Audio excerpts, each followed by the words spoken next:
கிட்ட கொடுத்த கலெக்ஷனை வந்து ஒரு காம்போவா நியூ வேல எக்ஸிக்யூட் பண்றவங்க வாங்க அது என்ன அப்படிங்கறத பாத்துறலாம். இது பாத்தீங்க அப்படின்னா இந்த ஹாரம் வந்து பாத்தீங்கன்னா நம்ம பேஜ்ல ஒன் ஆஃப் த ஹிட் கலெக்ஷனே சொல்லலாங்க. இதோட பிரைஸ் பாத்தீங்கன்னா வெறும் 350 rupees மட்டும்தான். அதுக்கு பேர் பண்ணி பாத்தீங்கன்னா உங்களுக்கு ஒரு சோக்கரு, ஒரு பேர் ஜும்கா வச்சிருக்கோம், அடுத்தது பேங்கிள், ஹிப் பெல்ட், இது எல்லாமே நாங்க பேர் பண்ணி வச்சிருக்கோங்க. இந்த சோக்கர் பாத்தீங்க அப்படின்னா சூப்பரா இருக்குங்க. இது செப்பரேட்டா நீங்க வாங்குனீங்க அப்படின்னா 350 rupees வரும். நெக்ஸ்ட் இந்த பேங்கிள் பாத்தீங்க அப்படின்னா இதுக்கு பேராவே சூப்பரா செட் ஆயிருக்குங்க.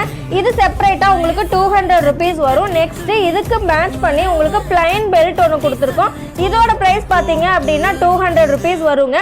இதுல இன்னொரு ஸ்பெஷாலிட்டி என்ன அப்படிங்கறது பாத்தீங்க அப்படின்னா உருவமே இருக்காது பாருங்க. இந்த காம்போ பேக்கேஜ்ல நீங்க உருவமே இருக்காது. அப்கமிங் ஃபெஸ்டிவல் கிறிஸ்மஸ் வருது இல்லைங்களா, அதுக்கு நீங்க கரெக்டா மேட்ச் பண்ணி சூப்பரா இது பர்ச்சேஸ் பண்ணிக்கலாங்க. ஆனா இது செப்பரேட் ரேட்டை விட காம்போவா நீங்க வாங்குனீங்க அப்படின்னா ஜஸ்ட் 999 rupees மட்டும் தாங்க. ஸோ நீங்க